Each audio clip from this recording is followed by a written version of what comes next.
Something in Lucy's eyes, although I could not tell for sure, told me that she had been crying.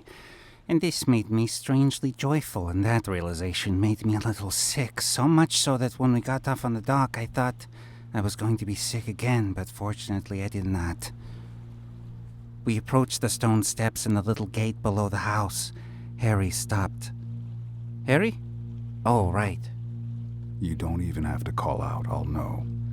The rabbit will know, I hesitate to guess as well. We'll just sit here. Don't look too deeply into his eyes.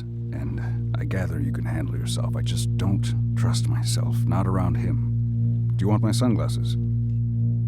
What? Oh, no. That's okay, Harry. I will try not to be long, or whatever. It will be fine. Harry's hand holding Bunny in the carrier was mildly trembling. I saw Bunny's little face through the mesh she seemed to smize. I felt numb, and that felt like an okay way to be at the moment. The little gate whinged as I climbed the large stone steps inlaid in moss. I tried to breathe out with every step, like this was all just a vacation.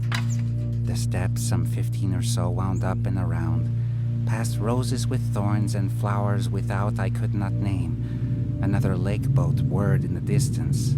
The house, made of stone several stories high, looked lonely up on that promontory. Some tall cypress lay to either side, gently swaying away from the home like gossiping models at a party, avoidant, withholding any blessed shade. A black and white parasol had been blown off a table, it would seem, in the courtyard. As well, there was some shattered glass. Only some timid vines climbing around the side gave the place a sense of growth, of life, of time. Otherwise, it felt, I don't know, like it would be a government building, an outpost. It lacked warmth. I made my way around looking for what would look like an entrance bell, but there he was, sitting on the patio at the plastic table without the parasol, in a plastic chair with a pitcher of shiny orange-red Aperol Spritz or something, holding a full wine glass with a bendy straw. Hi there, Vicious. He looked older than I last remembered him, but perhaps it was his tenue. He looked like a man in his late 30s, in his prime, as it were, a natural, enviable tan, $1,000 haircut, that kind of thing. He wore a slim light blue polo, the same color as the sky, and low-cut white pants, and those kind of sneakers preppy people in Boston wear. I don't know why I describe all this, only that he always had a tendency to try to make an impression, and I remember now how every time I would see him back in the day, his outfit was always the first impression he made, and then, gradually, very little. He wore gold-rimmed shades. I was wary of him taking them off. I suppose a handshake feels rather common after all this time. Won't you sit down, have a glass? You caught Lucy on the way out, did you? I looked to the horizon where I could see what would have been Lucy's boat just reached the shore. It was too far to make out if it was truly hers. I wondered if the fallen parasol, the broken glass, had been the wind, or Lucy, or both. I wanted to say his name, but still didn't dare to. So I sat and faced him. He poured me a drink. My throat was indeed dry, so I drank a sip, stalling for time, then regretted it, as if he could possibly have planned this and was poisoning me. My stomach grumbled at the alcohol, but I didn't feel hostile towards him. Strangely, he was cool, but not menacing. He did not feel like a man with a guilty conscience. He removed his shades. Here we go. We looked at each other. Drakunin. Yes, why do you stutter? Are you that quick to see? See what? I was relieved. The spell was broken. I wanted to shout his name, to find Harry and say it to his face, to free him. But then, slowly I did see. Drakunin blushed, a boyish expression, and betwixt that embarrassed canvas, I looked into his eyes and I saw something I'd never seen in his gaze. I saw my own origin. I saw Agatha's origin as well. I saw Baba. A wind swept through and the cypress bowed as if in deference to the moment. How? Certainly. Our gazes disengaged. He put his shades back on. He took a long drink of his drink, the almost color of the approaching sunset. What can I say? It was just an impulse. And then I couldn't take it back. She taught me a few spells, that was one of them. The trouble is that it only worked with those who had never seen me, seen my origin before, seen her. When we met for the first time, gathered on that Parisian rooftop, do you remember? I met your sister first. Her eyes met me, and before she could see me, I saw her, and so I excused myself as I was wont to do in my nervous manner, and I quickly, unthinkingly laid my spell, which is rather long-lasting as it turns out. I'm rather glad I've undone it, to be honest. It took some time. It's a concealment spell, a very specific one. You concealed your origin, I do not... But you did not only do this, you stole our memories. You concealed more than your origin. What? What are you talking about? Until this very moment, until I'm in your presence, without whatever you had done, Dracune and I, and Harry, and Leona too, I think, we have been unable to recall you clearly. Unable to just say your name. Are you telling me this was not your intention? I genuinely don't know what you're talking about. Although, yes, let me have a think. That's making me recall some odd things. You're saying you've had trouble remembering me all this time? Precisely. Why are you lying about this? Don't manipulate me with one truth to feed me more lies, Dracunin. I couldn't stop saying his name. It was giving me some kind of power, but I could also feel it was calling dangerously to Harry. Not in the least, Netto. To be honest, you were the first I went looking for. Granted, it wasn't long ago, but I couldn't find you. I found Harry, tried speaking with him, but he looked at me that time in Los Angeles like he was filled with disgust. He remembered me as Grease Man only. Now, that I recall, that's what he called me, with disdain. Anyway, I tried to connect, and he gave me the cold shoulder several times. He was in the middle of recovery, I believe, so I pardoned him that. Then I went to Balcus to Leona, and they were similarly off-put. They listened to what I had to say, but it went on deaf ears. Never been treated so coldly in my life, and I'm afraid I should have tried some more, but I was in a terribly insecure place already, and the rejection was rather devastating. But then, come to think of it, the spell hadn't worn off yet. Not quite. Damn, rather funny that. Yes. He got up and looked at the horizon as if for Lucy. His frame was muscular and defined. It made me stupidly jealous. He held himself with a confidence which, if you didn't look closely enough, looked at ease, though I sensed he was not. He turned his profile to me almost theatrically, contrite. He reminded me of Simon in that moment, with a flair for the dramatics. I'm terribly sorry, Netto. I hadn't considered it. That was the one and only time I'd ever done that spell. It draws on my powers of, well, I hate to call it this, but I'll grant you it is manipulation. Its intent was only to erase a part of myself, obscure from vision that part, but it seems it had some other unintended effects. You'll forgive me if I don't believe you quite, Dracunin. What with everything that happened? What with Agatha? With Agatha? Is it not convenient that we don't remember your part in it all? I see. It rather would be. Perhaps it would help if I explained why I chose to obscure my origin in the first place. I nodded. I couldn't help but see a flicker of Baba in his gaze again, as he lowered his glasses, as if he let me see it intentionally just for a moment, but I also knew that a vampire's origin could appear and disappear in an instant, like the flash between reels of a film. You'll forgive me for speaking of her like this in this moment, but I was terribly attracted to your sister when I met her initially. I also had the sense, partially from Gree telling me about her, that she might be able to receive my communications. That's something you may not know about me. I have some fleeting telepathic abilities, though I've seldom met a vampire who can receive them, sadly, not even Lucy.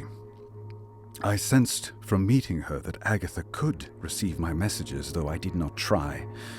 Perhaps it was an unconscious knowing then that was definitively confirmed when I saw her origin. I don't remember exactly what happened to me. It was like a lifetime of loneliness flooded my being. I craved to be seen by her, and yet I feared the rejection as if it would kill me. I wanted to be loved by her and would have settled for her to be a sister and nothing more, and yet Where I was in those difficult days, in that time, serving Gree's intentions most of the time, who had rescued me in more ways than one, I suppose I made the rash decision. I decided she and you and everyone else must not know my origin. I will regret it until my last. How different it all could have been. How much I would have wished to be known by you all. How much I liked and admired you. And yet I could not welcome even the chance of not being liked back. It's been a desperate sadness. The loss of time, the loss of love. Something I've only been able to put into words recently. At this point, I found my mouth agape. I nervously took a sip of the drink again, as my head was spinning. Did this have a lot of alcohol? Dracunin's words were settling in the grounded parts of myself, and I had difficulty rejecting its merit. Was this manipulation? It did not feel like it. Something in his pacing, something in the way he actually relaxed. Would Simon be able to see, or was he lying to me about his truth-finding then in the cell? I was afraid that Harry would hear these same words and they would ring hollow and I would have to argue in Dracunin's favor suddenly. Now that I could see his origin, it made sense.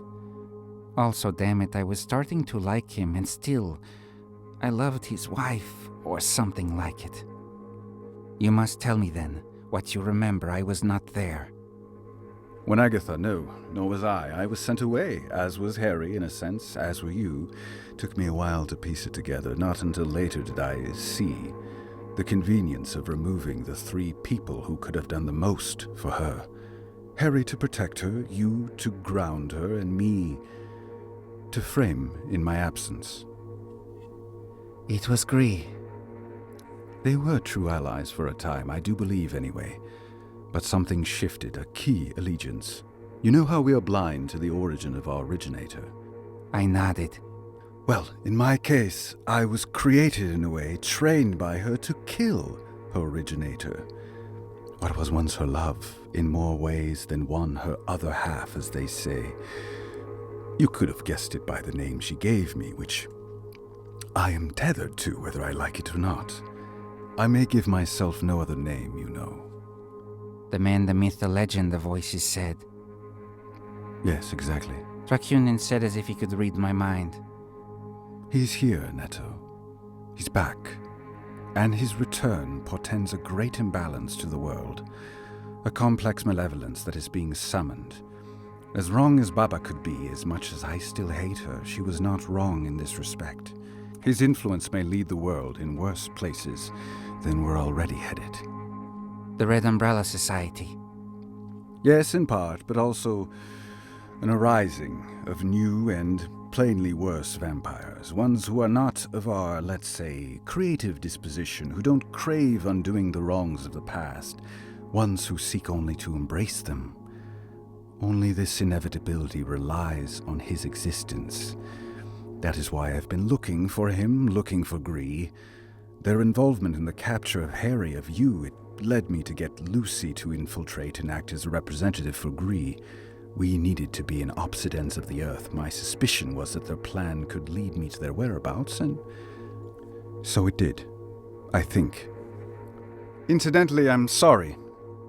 Lucy was acting by my suggestion. I knew Harry of being of near invulnerable disposition, but there was also a lot standing in her way from helping you. I told her to hold, and I owe you an apology for the suffering we caused.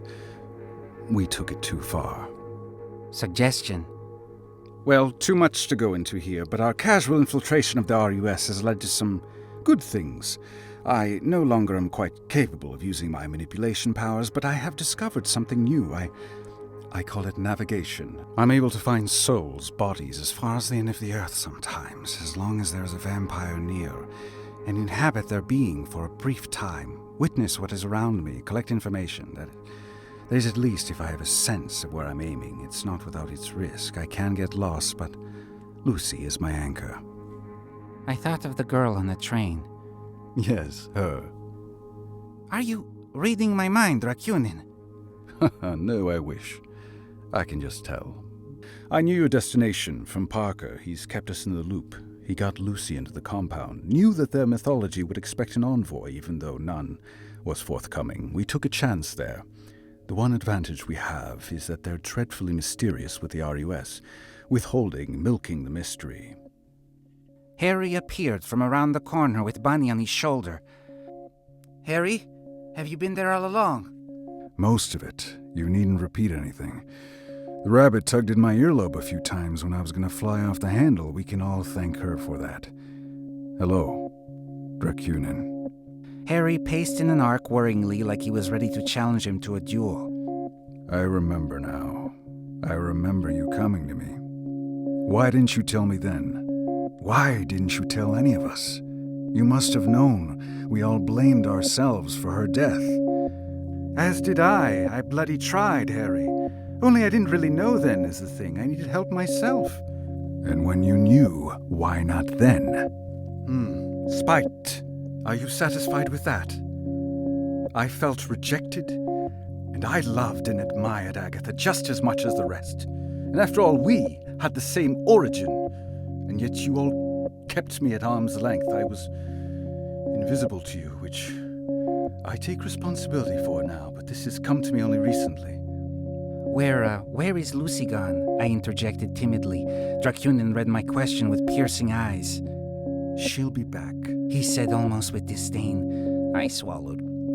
Tried to look comfortable amidst the intensity of these two vampires whose fangs were almost visible. And then... There's that strange rabbit of yours. What's its name? Can I see it? Certainly. Harry surprised me by coming to Dracunin and Bunny sniffed his nose. All the tension diffused.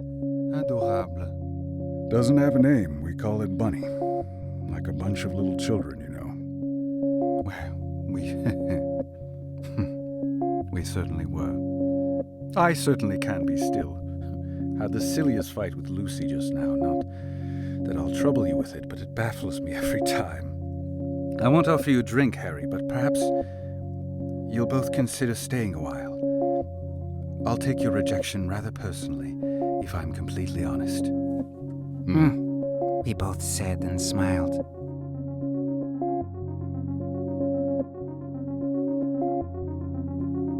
I heard Lucy coming into the back door after we had retired to the lush guest quarters that Dracunin had prepared for us on his top floor. They both had balconies overlooking the lake where Harry and I sat in the twilight. I strained to eavesdrop on their voices, but it didn't seem too animated. Still, I tried to hear her tone. Well, Harry looked down briefly to see that we could not be overheard. Well, how do you feel now? About him and also about her. about him, very different, obviously, very relieved in a way. But also my head is spinning about Gree, about a lot of things. Yes, me too. I feel pulled in too many directions. I can't get her out of my head, especially since she is down there. We saved his life, and this is how he repays us. Still, I mustn't let it carry me off. He's not here. When the time comes.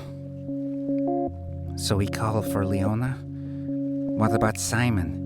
Not sure. Simon's powers aren't harnessed, not yet. Something tells me this Parker fellow could tell us where he is when we meet his elusive schedule. So here we are. It would seem we are reassembling the, A Collective. Harry, Yes? I think I have to tell you something. Although, I would betray someone's confidence by doing so. Then I'd prefer you wouldn't. Will it change our course much by me knowing it? Perhaps. A little. Still don't. I believe Dracunin. I've long felt there would be a response. A response to the way we've been leading our lives. The pull away from the dark towards light. Away from immortality towards something closer to our humanity. I can tell he's telling the truth, and Lucy was too. Now that I've worked through some things, I can see it was I who was obscuring the truth. It was the last vestige of my inability to be seen. I'm grateful in a way that she let me suffer, even though perhaps she had to. It led Leona to forgive me, and that forgiveness has led me to here. Harry breathed in the night air. To think we were just in the Amazon. Remember that fountain, Neto? Yes, said the voices. I said nothing. My eyes were transfixed by the twilight, and thought of Lucy and wished for new reasons now, that I was someone else entirely.